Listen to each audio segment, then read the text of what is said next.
बाबू, कहाँ हो तुम बाबू? सामने आओ। खेलोगे नहीं मेरे साथ? बाबू बाहर आओ।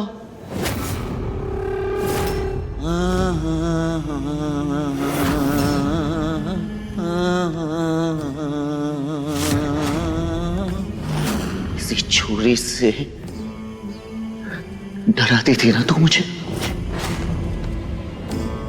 हाँ, अब नहीं डरा पाएगी तो मुझे? पता है क्यों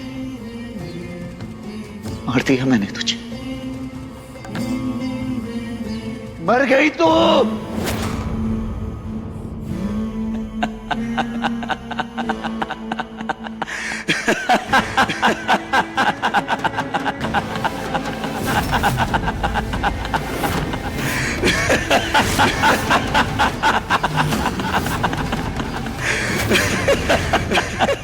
नहीं, ये सत्य नहीं हो सकता।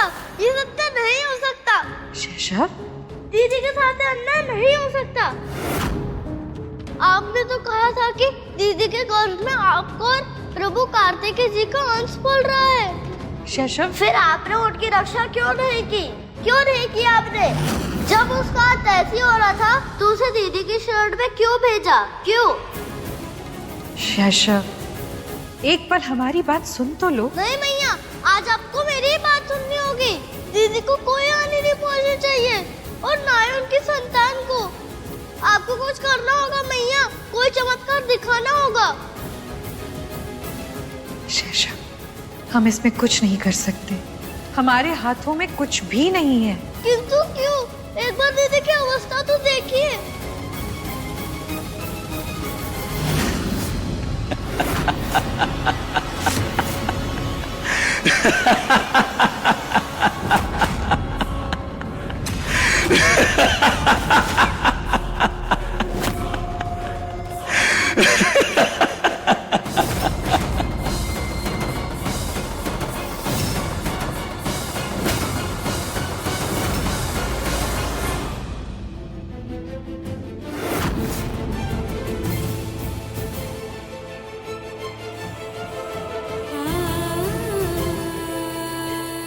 कार्तिक जी,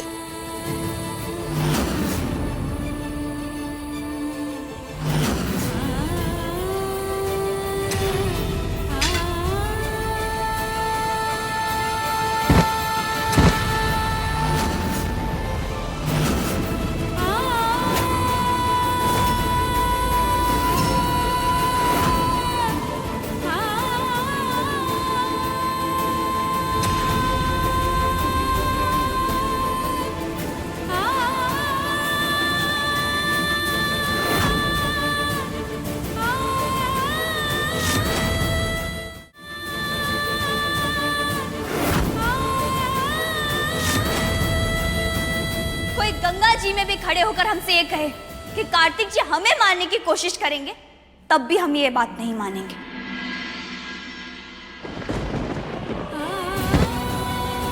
क्यों कार्तिक जी? क्यों?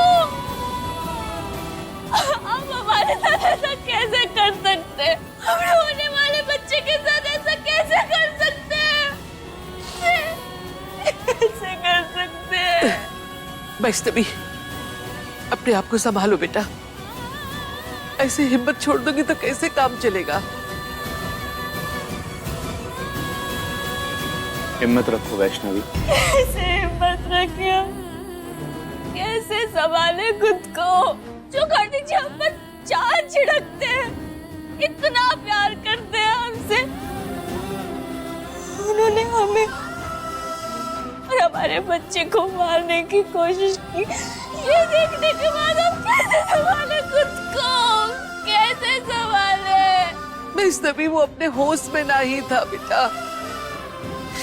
उसकी बुद्धि काम नहीं कर रही होगी। पता नहीं कैसे ये सब किया उसने। काहे? मयूर बेटा, तुमको तो पता था ना? हाँ दादी।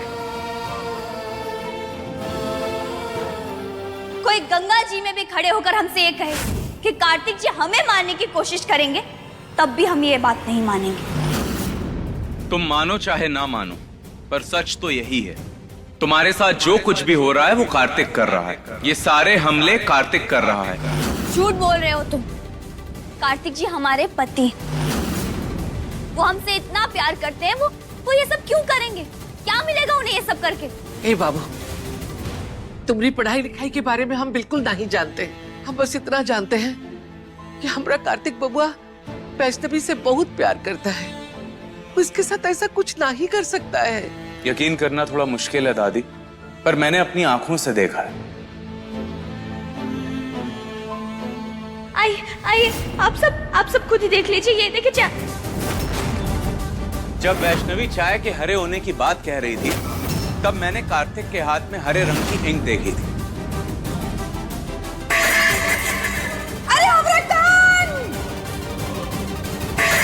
और जब मैं किचन में प्लेट्स गिरा रहा था, तो उसके चेहरे पे जो बेचैनी और गुस्सा था ना, उससे साफ हो गया कि उसे कुछ हो रहा है। बस तब से मैंने अपनी नजर उसके ऊपर रखना शुरू कर दी।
कार्तिक को वैष्णवी के आगे कंचे फेंकते मैंने अपनी आंखों से देखा था। नहीं, ये झूठ है। मेरे पास सारे सबूत हैं और मैं अपनी बात को साबित कर सकता हूँ। तो वो सारे सबूत भी हमारे लिए झूठ ही होंगे मयूर। तुम चाहो तो हमें कार्तिक जी के प्यार में अंधा कह सकते हो, हमें उससे कोई समस्या नहीं। अगर तुम्हें लगता है कि ये सब कार्तिक जी ने किया है, तो उन्हें ठीक करने के लिए तुम्हें जो करना है करो। हम एक शब्द नहीं कहेंगे। वो सिर्फ इसलिए नहीं कि हम तुम पर भरोसा करते हैं, बल्कि इसलिए कि हम चाहते हैं कि तुम खुद को गलत साबित करो। कार्तिक जी निर्दोष है।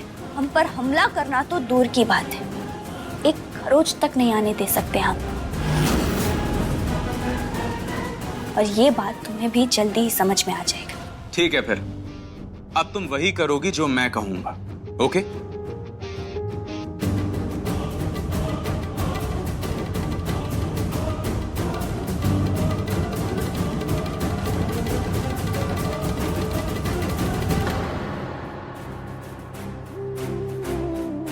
कार्तिक बबुआ तो वैष्णवी को इतना प्यार करता था, फिर काहे इसके साथ ये सब किया?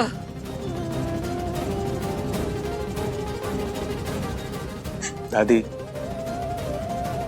उसने ये सब कुछ जानबूझकर नहीं किया। जहां तक मुझे समझ में आ रहा है, कार्तिक के मन में जरूर कोई पुरानी बात है जो उसे परेशान कर रही है। उसी के बारे में वो ये सब सोचकर वैष्णवी की जान के पीछे पड़ा है। पुरानी बात का मतलब कोई बचपन की बात, जैसे कोई सदमा। हो सकता है कि वो वैष्णवी को कोई और समझ रहा हो। और दादी, मैंने जो स्टडी किया है उसके अकॉर्डिंग कोई दर्दनाक घटना है जो इंसान के अंदर काफी लंबे समय से पनप रहा हो, कभी ना कभी तो उसका असर बड़ा होने के बाद सामने आता है ना। और जब तक हम ये यादें उसके दिमाग से मिटा नहीं देते ना, उसका इलाज पॉसिबल नहीं। मतलब वो तब तक वैष्णवी को अपना दुश्मन मानता रहेगा और उस पर हमला करता रहेगा।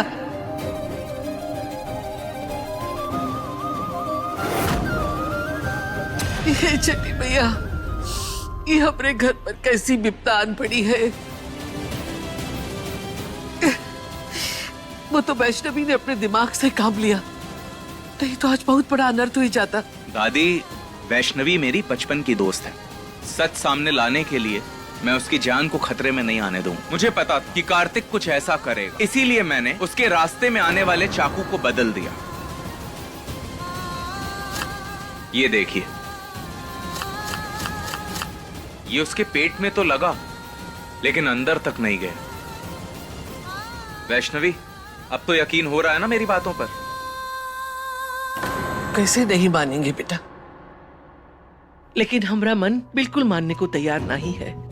ये जो अभी हुआ वो सफाई वाले दिन,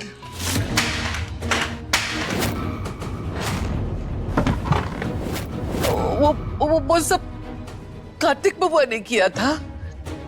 नहीं नहीं, रो दीवारों पर नाखून के निशान वो कार्तिक जी के कैसे हो सकते हैं? वो तो कोई जानवर की तरह दिख रहे थे। और अगर रसोई में बल्ब कार्तिक जी ने ही फोड़ा है तो वो हमें क्यों नहीं दिखाई दिए? वैष्णवी, कार्तिक जब ये सारी चीजें कर रहा था ना, तो उसे खुद अपनी ताकत का अंदाजा नहीं था। ऐसी हालत में किसी जानवर या उससे भी ज्यादा शक्ति का बॉडी में आ जाना कोई एक्सेप्शनल बात नहीं है। ऐसे में वो नॉर्मल इंसान से ज्यादा पावरफुल और स्मार्ट बन जाता है। वैसे भी चिंता मत करो बेटा, कार्तिक ठीक हो जाएगा। इनके दिमाग का फितूर है जो जल्दी ही उतर जाएगा। और तुम भी तब तक किसी से कुछ मत कहना। मयूर बेटा ने इसीलिए आज घर वालों को घर से बाहर भेज दिया है। कहीं ऐसा ना हो कि घर वाले ही कुछ उल्टी सीधी हरकत कर दे, जिससे कार्तिक बबुआ की हालत ठीक होने की बजाय और खराब हो जाए।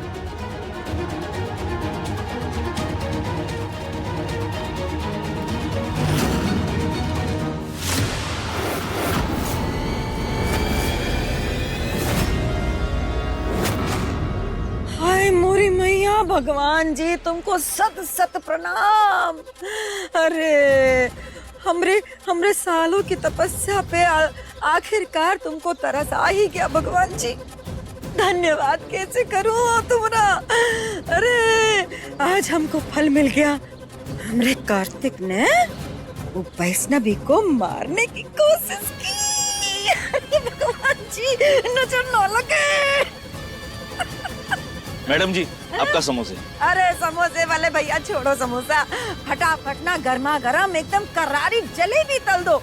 जलेबी ऐसा मीठा होना चाहिए कि मुंह से लेकर तन बदन सब मीठा हो जाए। हाँ, कह दे रहे हैं। अरे भगवान सबका भला करे। कोने में अकेले अकेले खड़े खड़े कौन सी फिल्म देख रही हो? हैं? मजे ले रही हो अकेले अकेले? हमको भी दिखाओ। अंताक्षरी से भी कोई बढ़ के मजेदार चीज है का? अरे जिज्जी, तो वो फिल्म है जिसको देखने के लिए हम पूरी जवानी तरसते रहे। अब जाके वो फिल्म हमको देखने को मिली है। हमको ना जिज्जी, हमारी आगे की पूरी जिंदगी ना बड़ी मजेदार होती नजर आ रही है। अरे नजर ना लगे हमको। माने? पूछो तो जाने। मैडम जी, आपकी जलेबी। हाँ, ला ला ला ला। अरे जीजी, मुँह खोलो मुँह खोलो। अरे नहीं। हाँ जीजी, अब जरा सोचो, हम चले अंताक्षरी खेलने हैं। और सच्ची बताएं तो आज गाने के साथ साथ हमको ना नाचने का भी मन कर रहा है। आज फिर जीने की तमन्ना है, आज फिर मरने। अरे मरे हमारे दुश्मन। जीजी पैसा दे देना। हम कहाँ देंगे? भगवान सबका भला करे। हमसे सीखा हुआ खेल हमसे ही खेल रही है। इसको तो बाद में दिखाते हैं। पहले हमारी दवाई पी लेते हैं ताकि घुटनों के दर्द से निजात मिले।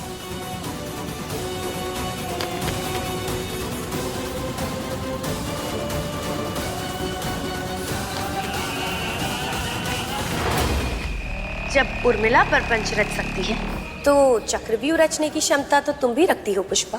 ये जानते हुए भी कि जो इस संग्राम में विजयी होगा उसी को सब कुछ प्राप्त होगा, तुम अपने पद पीछे क्यों कर रही हो?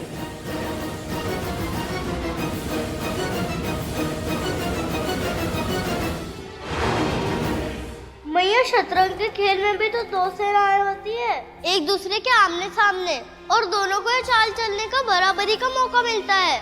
किंतु यहाँ दीदी तो चारों ओर से शत्रु से घिरी हुई है, कब कौन हमला कर दे कुछ नहीं कहा जा सकता। शैशव, तुमने आम का वृक्ष तो देखा ही होगा ना, तो तुम्हें ज्ञात ही होगा कि कैसे पौधे के रोपण के कुछ मास पश्चात ही उस पर फल लगने लगते हैं, है ना? ये आप क्या कह रही है मैया? कुछ मास के पौधे पर कहाँ फल लगते हैं? आम के फल तो वर्षों बाद, जब वो फलों को पोषण देने और उनका भार संभालने में सक्षम होते हैं। हमें ज्ञात था तुम यही कहोगे शैशव। जिस प्रकार असक्षम पौधे पर फल नहीं लगते, फल प्राप्त करने के लिए उस वृक्ष को पूर्ण रूप से विकसित होना पड़ता है। शत्रु भी उसी के होते हैं जो सामर्थ्यवान होता है, सक्षम होता है, जैसे हमारी वैष्णवी। तभी विपरीत परिस्थितियों से लड़कर वैष्णवी के गर्भ में पल रहा हमारा और प्रभु कार्तिकेय का अंश जन्म लेगा। तभी वो इस कलयुग के प्रभावों को निष्क्रिय कर पाएगा। बिना कठिनाई और बिना परिश्रम के संसार में कुछ प्राप्त नहीं होता शैशव। वैष्णवी के साथ भी यही हो रहा है। दादी, जरा बाहर आइए, आपसे कुछ बात करनी है।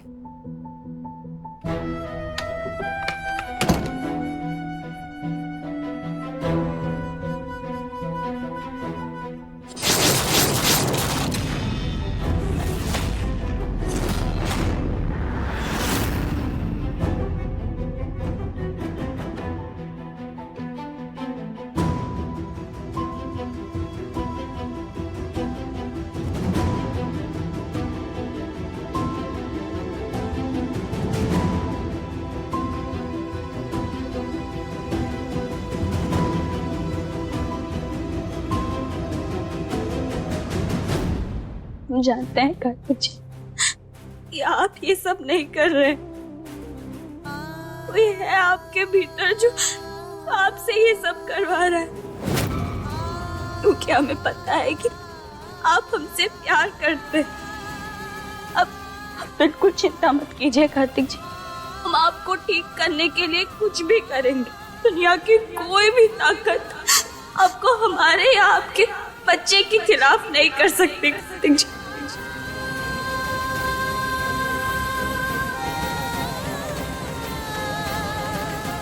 वैष्णवी,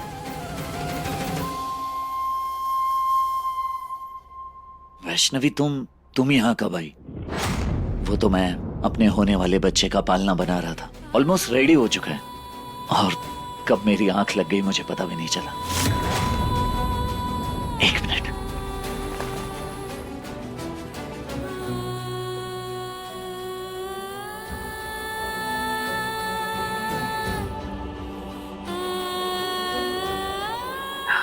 कम ऑन वैष्णवी, मैं तुम्हें सरप्राइज देने वाला था, लेकिन तुमने तो पहले ही देख लिया।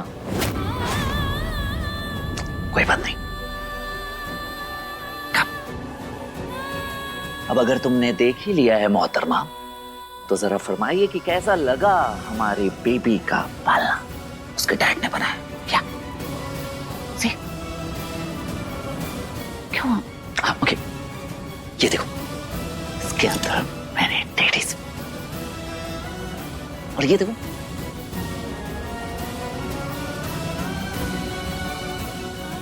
देख रही हो मोहतरमा? तुम्हारे लिए चित्रकार बना और अपने बेबी के लिए शिल्पकार। अब आगे ना जाने क्या क्या होगा, कुछ समझ में नहीं आ रहा है मुझे। कैसा लगा ये तो बता।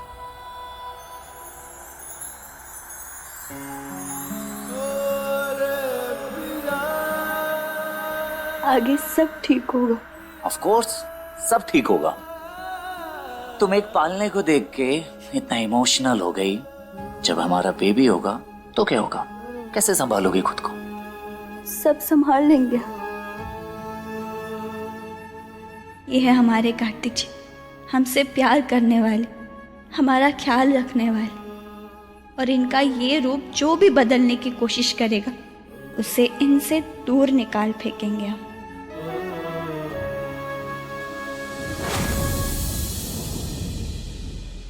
दादी, मैंने कब कहा कि कार्तिक वैष्णवी से प्यार नहीं करता? कार्तिक के अंदर कोई और है जो वैष्णवी को मार देना चाहता है। और हो ना हो, इसकी कड़ी कहीं ना कहीं कार्तिक के बचपन के किसी हादसे से जुड़ी है। और बचपन से कार्तिक के मन में वो शैतान, वो जिंदा होता है तो कार्तिक कार्तिक नहीं होता।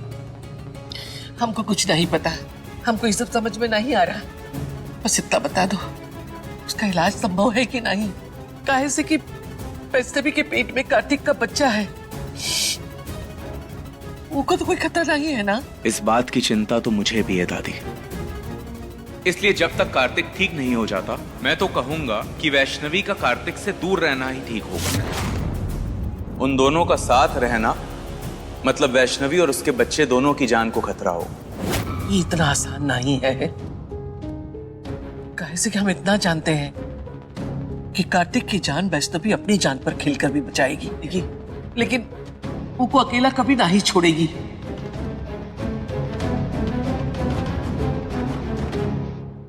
अब रोना बंद करो।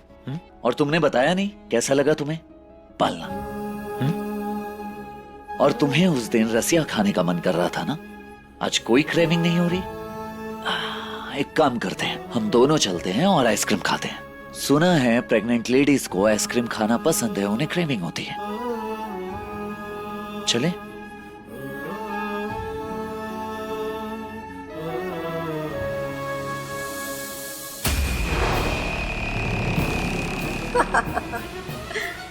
तुम्हारे इसी प्रेम को हम पाप में बदल देंगे कार्तिक। अपने इन्हीं हाथों से तुम अपने प्रेम को मृत्यु के घाट उतारोगे।